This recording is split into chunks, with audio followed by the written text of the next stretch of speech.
bon, nous on est venu voir les vignes, donc en fait il y a 4 parcelles, il y a celle-ci, la plus grande. On a une parcelle de pinot noir qui est derrière la butte là. Ok. Là, il y a la vigne où je vous ai retrouvé, et puis là-bas on a 2 parcelles de gamay.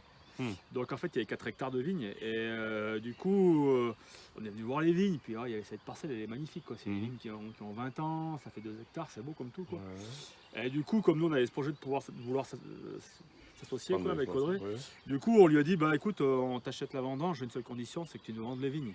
Voilà, parce que comme il voulait prendre sa retraite, pas que ça parte ailleurs l'année suivante. Voilà quoi, donc nous on lui a dit bah écoute si ça te dit nous on t'achète les vignes et puis comme ça Audrey elle peut s'installer et puis nous on peut agrandir le domaine. Mais bon après c'est un peu de logistique parce que c'est à 35 km d'ici, mais du coup ça va, ça se fait quoi. Voilà, donc bah du coup voilà, donc ça fait 2 ans qu'on travaille ces parcelles. Et ça fait très différent de ce qu'il y a à Montpérou Ouais, c'est un peu différent parce que nous sur Montpérou en fait on a assez peu de terroir volcanique. D'accord. Parce que nous, Montpérou, c'est une butte de granit. Et donc, nous, on a plutôt des terrains granit et des terrains de calcaire. Et en fait, ici, on est quand même plus sur des terrains volcaniques. Donc, c'est un peu différent. Et puis, c'est un peu plus contre la chaîne des puits. Le climat est un peu différent aussi. Il y a un peu plus d'eau ici. Il pleut un peu plus que chez nous. Donc, bon, bah, puis on a bien vu l'an dernier avec le gel. Au final, c'était pas mal d'avoir des vignes dans des endroits différents. Des endroits différents. Parce que nous sur Montpérou, on est juste au-dessus de l'Allier et au final on a quand même pas mal de gel. Et ici on n'a pas gelé quoi. Donc ça nous a quand même bien aidé quoi.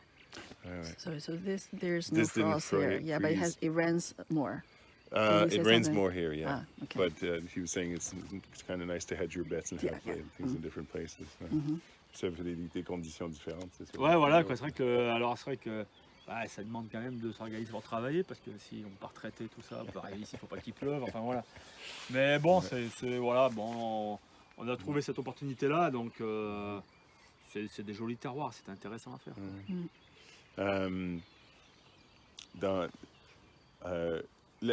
Parce que les Côtes d'Auvergne, c'est gros là, quand même, ça va assez loin. Ouais. C'est ça. Alors, puis il y a des découpages là-dedans, mais ça fait quoi comme identité de région? C'est parce que c'est beaucoup une région de gamay Ouais, bah alors, si on prend Clermont-Ferrand, on va dire que nous, le vignoble, il est étendu du nord au sud, et quasiment sur une bande qui fait 80 km. Et sur cette bande de 80 km, il y a, allez, à tout casser, il y a 400 hectares de vignes. Donc c'est tout petit quoi. Ça fait. C'est des îlots au fond. C'est exactement ça. C'est-à-dire quand on arrive ici à Châteauguay, si après on va voir la vigne de Pinot Noir, c'est le seul endroit où il y a un vrai paysage viticole.